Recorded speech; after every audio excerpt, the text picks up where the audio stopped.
Hello friends, this is Shalini Singh.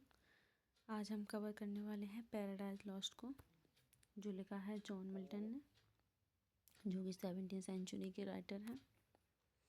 Paradise lost इनका masterpiece है John Milton का, जो एक एपिक पोएम है जो पब्लिश्ड हुआ था 1667 में 10 बुक्स के साथ, और सेकेंड एडिशन आया था इसका 12 बुक के साथ 1674 में। ये ब्लैंक वर्स में लिखा हुआ है। इसमें राइमिंग स्कीम नहीं होती, ओनली मीटर होता है, एमिक पेंटामीटर। जो पैराडाइज लॉस्ट है वो ग्रांड स्टाइल में लिखा हुआ है। मिल्टन ने पैराडाइज लॉस्ट अपने लास्ट पेज में लिखा है लाइफ के। उन्होंने पैराडाइज लॉस्ट लिखने के लिए जो इंस्पिरेशन लिया है वो होमर और जो वर्जिल का वर्क है वहाँ से इंस्पायर होकर लिखा है। पैराडाइज लॉस्ट की जो थीम है वो है man's first disobedience, the fall of Eden, the fall of Adam and Eve and justification of the way of God to man. Major characters देख लेते हैं पैराडाइज लॉस्ट की। पैराडाइज लॉस्ट का मेन कैरेक्टर है Satan, जो कि protagonist है, जो प्राइडफुल रिबेल एंजल है, एंटी हीरो है, ट्रेजिक फिगर है और लीडर ऑफ द रिवोल्ट है। एडम फर्स्ट मैन है जो रिप्रेजेंट करता है ओबीडियंस को और रीजन को। ईव फर्स्ट वुमन है जो रिप्रेजेंट करती है ब्यूटी को, टेम्पटेशन को और फ्री विल को। गॉड द फादर जो ऑल पावरफुल है, ओमनिशिएंट है, God of son Jesus Christ को बोला जाता है, जो क्या करेंगे मैनकाइंड का उद्धार करेंगे। एक दिन बिलजबब सैटर्न का सेकंड इन कमांड है, यानी कि सैटर्न के बाद जब किसी की बात मानी जाती है वो किसकी मानी जाती है, बेल्जेबब की जान मानी जाएगी। राफेल कौन है? राफेल एक एंजल है जो भेजा जाता है एडम ईव को वार्निंग देने के लिए, सैटर्न से आगाह रहने के लिए गॉड के द्वारा भेजा जाता है। माइकल एक एंजल है जो क्या करता है, जो एडम और ईव को ईडन से फेंक देता है ज़मीन पे। कैमोस एक फॉलन एंजल है जो कि एसोसिएट है लस्ट और करप्शन से। यह रिप्रेजेंट करता है मोरल डिक्लाइन को। मेमन एक फॉलन एंजल है, रिप्रेजेंट करता है ग्रीड को और मटेरियलिज्म को। बुक 1 to 26 तक ये कुछ लाइन्स हैं।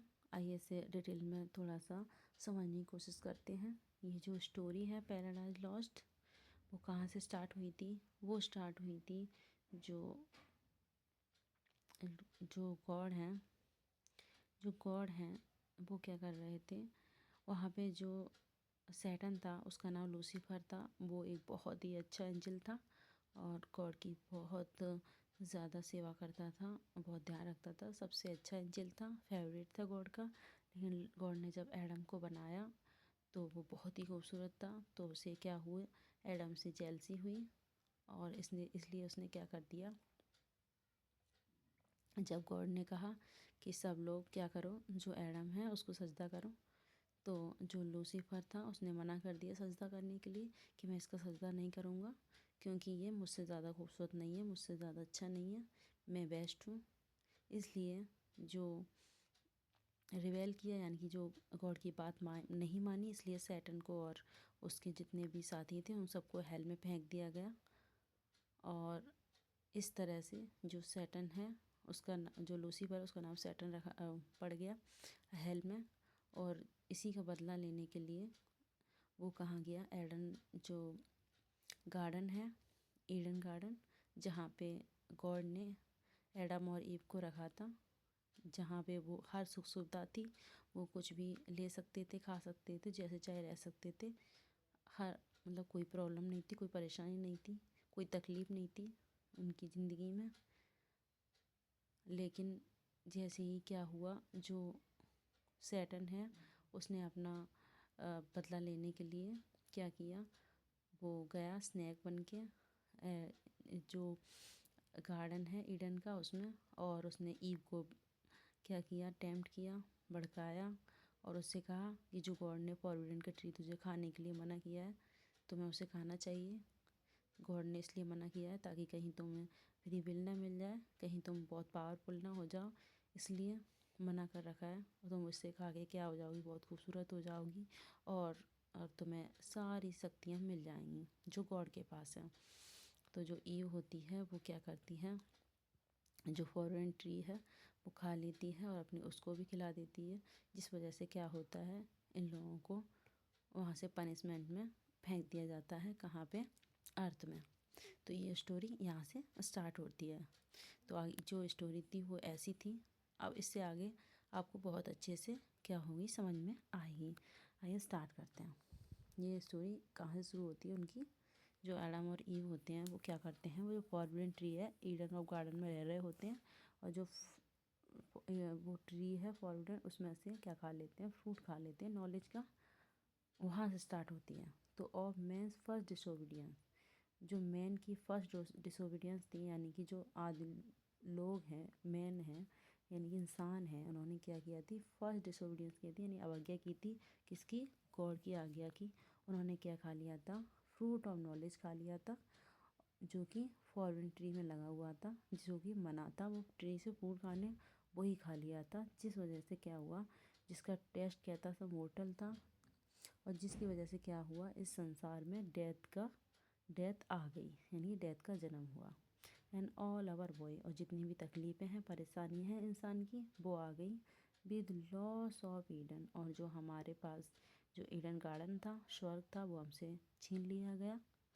टिल वन ग्रेटर मैन, और फिर भी जो राइटर है, जो वो मैन है, उसे क्या है, एक आशा है, एक किरण है आशा की, क्या कि एक दिन क्या होगा, एक ग्रेटर मैन आएगा, यानी कि ईसा मसीह आएंगे, और वो क्या करेंगे, हमें रिस्टोर करेंगे, रिगेन करेंगे, और ब्लिसफुल सीड, जो स्वर्ग है, जो हमारे हाथ से चला गया है, उसे दिलाने में हमारी मदद करेंगे। जो और इंसान है उन्हें क्या करेंगे, तकलीफ़ों से निजात देंगे। Sing heavenly muse that on the secret top of Orif or Sinai didn't inspire the shepherd who first taught the chows and sealed। जो जॉन मिल्टन है वो क्या करते हैं, हेवनली म्यूज़ का आह्वान करते हैं, कहते हैं कि ओ हेवनली म्यूज़, जो तुम सीक्रेट टॉप पे रहती हो, सीक्रेट टॉप जो कि ओरेव और सिनाई की पहाड़ियाँ हैं, तुमने क्या किया था। जो शेफर्ड है, शेफर्ड कौन है, यहाँ शेफर्ड का मतलब मूसा है, जो क्रिश्चियन धर्म के पैगंबर थे मूसा।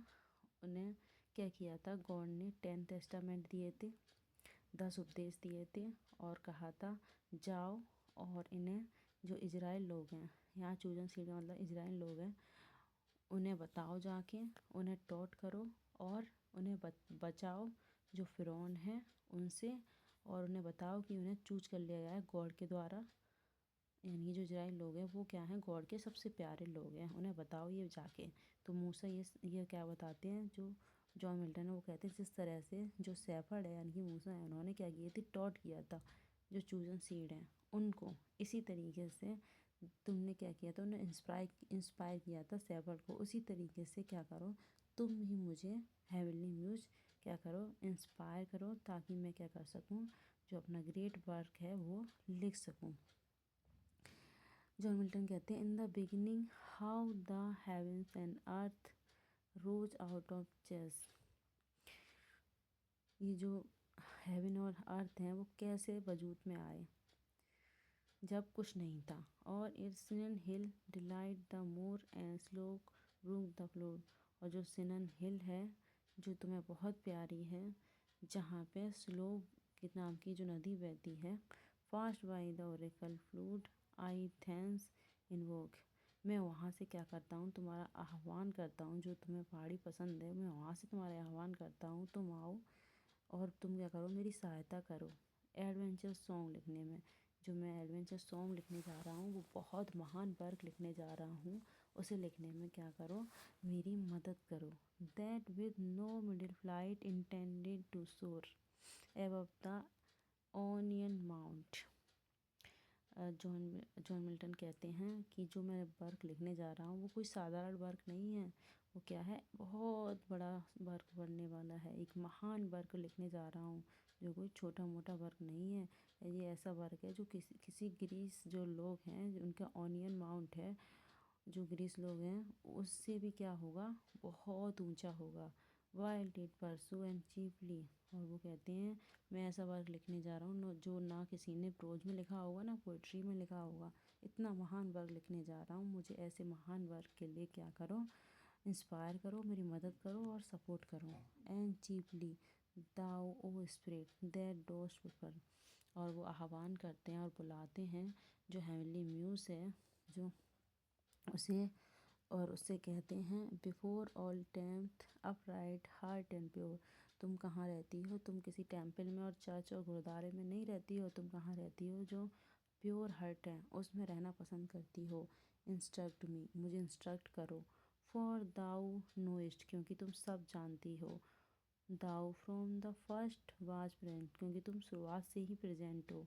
And with mighty wings outspread out like set brooding in the vast abyss and midst it pregnant। John Milton कहते हैं जिस तरह से जो डब पक्षी होता है वो क्या करता है, अंडों के ऊपर बैठ जाता है अपने पंख फैला के, और जो बच्चे होते हैं अंडों में उन्हें क्या देता है, जीवन देता है, उन्हें नई ज़िंदगी की शुरुआत करता है। इसी तरीके से तुम भी क्या कर रही थी जब हेवन और अर्थ क्या थे, बने नहीं थे, सब बिखरा पड़ा था, अस्त व्यस्त था, तब तुम क्या कर रही थी, अपने पंख फैला के, और जो क्या कर रही थी, जो दुनिया है उन्हें क्या कर रही थी, जीवंत कर रही थी, जीवन दे रही थी। तुम तब भी मौजूद थी। वॉट इन मी डार्क, वो कहते हैं जो भी मेरे अंदर क्या है, अंधकार में है, उसे क्या करो, प्रकाशित करो, एनलाइटमेंट करो। What is low raise and support, और जो कि कुछ भी मेरे अंदर लो है, कमियां हैं, उसे क्या करो, ख़त्म करो, और मेरे अंदर क्या भर दो, नॉलेज भर दो, और मुझे सपोर्ट करो। That to the height of this great argument I may assert eternal providence and justify the way of God to man। और मिल्टन कहते हैं कि तुम क्या करो, मुझे क्या करो, सपोर्ट करो, ताकि मैं क्या कर सकूं, जो ग्रेट आर्गूमेंट है। कौन सा ग्रेट आर्गूमेंट, ग्रेट आर्गूमेंट ये वाला कि जो गॉड हैं वो क्या करते हैं, जो इंसान होते हैं उनके लिए जो भी करते हैं वो क्या करते हैं, बेस्ट करते हैं। इसको मैं क्या कर सकूं, जस्टिफाई कर सकूं, लोगों को बता सकूं कि किस तरह से हेवन और हेल बनी, जो गॉड ने किया, एडम और ईव को बनाया, किस तरह से दुनिया की शुरुआत हुई, वो सारी बातें, और जो गॉड ने उनके साथ किया, ईडन गार्डन से बाहर फेंक दिया, तो उन्होंने जो कुछ किया, क्यों किया, किस लिए किया, कैसे किया, ये सारी बातें मैं इंसानों को क्या कर सकूं, बता सकूं, जस्टिफाई कर सकूं, जो कि गॉड जो करते हैं वो क्या करते हैं, बेस्ट करते हैं और अच्छा करते हैं। इसलिए ये सब समझाने के लिए लोगों को मुझे क्या करो, इंस्पायर करो, और मुझे सपोर्ट करो और मेरी मदद करो। तो यहाँ पे क्या होती हैं, 26 लाइन कंप्लीट होती हैं पैराडाइज लॉस्ट की। जो भी एल्टी ग्रेड का सिलेबस है उसमें हमारा 1 to 26 तक लाइन दी गई हैं। तो ये हमने आज समझ ली बहुत अच्छी तरीके से। आई होप आपको बहुत अच्छे से समझ में आई हो। मिलते हैं हम नेक्स्ट वीडियो में, तब तक के लिए thank you so much, bye.